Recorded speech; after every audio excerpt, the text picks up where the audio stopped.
नमस्कार सांग मानू जय जगन्नाथ आपण मानू समस्ते पुणी थे नुआ यही कथबार्ता को स्वागत करुच्ची आम ग्रामांचल लोक मान समस्त को प्रणाम। चलतु सांग मैंने आज वर्षा पाग को देखिकी किसी अनुभव करवा। 2 दिन है वर्षा पाग हो आम धान भी टिके टिके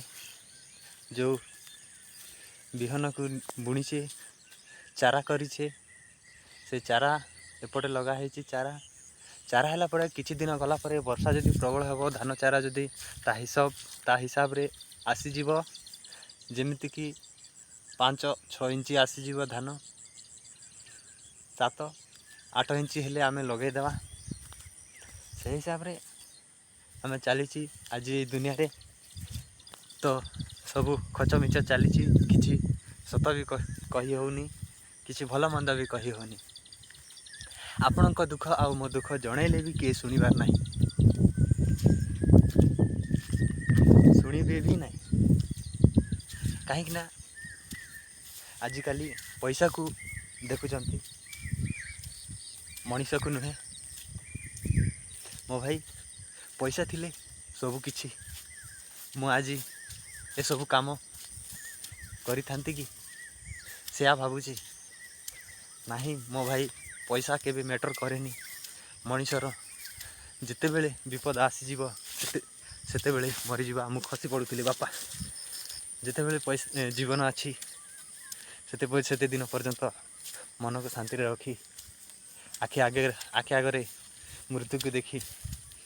जो मैंने बंची चलुँच मिडिल क्लास मो भाया मिडिल क्लास पुआ ही जान से दुख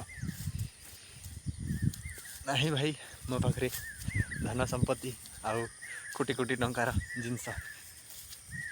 किंतु मु ए माटी मारे ही मो जीवन सपी देइछि आउ सब बेले सदाकाली ये माटी ही मु खाऊछि। वर्षा पाग को जेमिति हेछि कादो तो मु चप्पलटा मो हाथ रे धर देछि गोड़े पिंधिया कथा मो हाथ रे पिंध देछि आ चप्पल आ रास्ता रे जाउछि निज गाँ नदी नई से किछि मु कहवा चाहूँगी आम गाँ नदी पोलटा बहु वर्ष हो गला पुराणा भी हो गला आउ राड को कलंक लगे लगी डैमेज भी हबारे लगी भल ना टिके पोल सेटा मु कौन कहीपरि कौ दिन गाड़ी चली मोटर चली किसी गारंटी ना जिते पुराणा हेले